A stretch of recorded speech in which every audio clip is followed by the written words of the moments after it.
stamping friends, it's Marilyn here with Stamping Creations with Marilyn. Desperately in need of a haircut, as you can see, but with COVID-19 those things aren't open, so we'll carry on as it is. Just wanted to share with you today a card that I made recently in club, and because we weren't together to make it, some of the ladies were having issues with it, so I thought I'd make a short video and show you how I put the card together, and then I can share it with them. So hold on for just a sec, and I'm going to turn the camera down so you can see my workspace. Okay, so now we'll carry on. This is the card that I had made for the ladies, and as you can see, it's a flip open and flip open this way. So really not that difficult as long as you remember to put the pieces on in that order. So I have the pretty peacock paper, which is 8.5 by 5.5. We'll fold. I have my designer paper that is going to go on the front. I have my hinge piece that is going to be folded in half, and it is going to go on the inside with the fold right on the edge there. So I will adhere that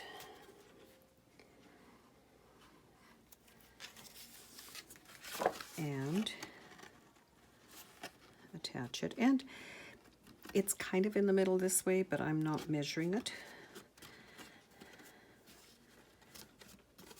I think eyeballing it is close enough. I'm going to adhere my designer paper to the front, and this particular paper does happen to have a direction, so I will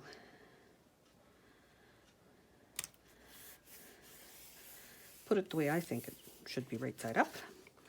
On the inside, I'm going to have my piece of white. So a greeting can be written on it. I didn't stamp anything on mine. Now for this piece, what I did was I placed my designer paper, or my cardstock, where I wanted it, and folded this over, and then put the adhesive here so that it would hold it. Okay, I am back with the same stamp and my ink, and when I stamp, I always like to stamp my greeting, or stamp anything that I'm stamping, before I adhere it to the cards. So, and especially in this case, because this would have been a raised surface, it would not have worked very well. I use the stamping pierce mat to give it some cushion, especially with the photopolymer stamps. And that piece, because they're cut from the same die set, they do fit together.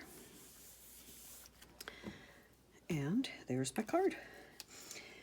Some of the gals were saying that it certainly went together a lot easier than it looked. It looks like it's pretty fancy, but as you can see, just a few steps. Then I usually give my ladies an extra piece that they can put on their envelope just to decorate it. It's nice to get mail like this. I've been receiving a few of them recently from a swap I was in, and quite a few of them do have the designer paper on them.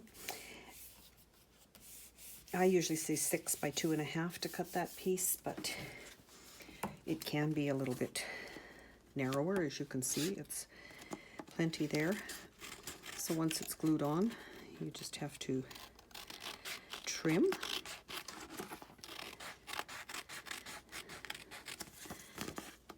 And you have your nicely finished card and matching envelope. So hopefully you enjoyed that quick and easy card. As you can see, this one's a little different because the paper was a little different when I cut the designer paper. And if you don't have a demonstrator and you live in Canada, I'd love to have you as one of my customers. Follow my blog, my Facebook page. Always lots of new and exciting things happening there. So thanks for now. Talk to you later.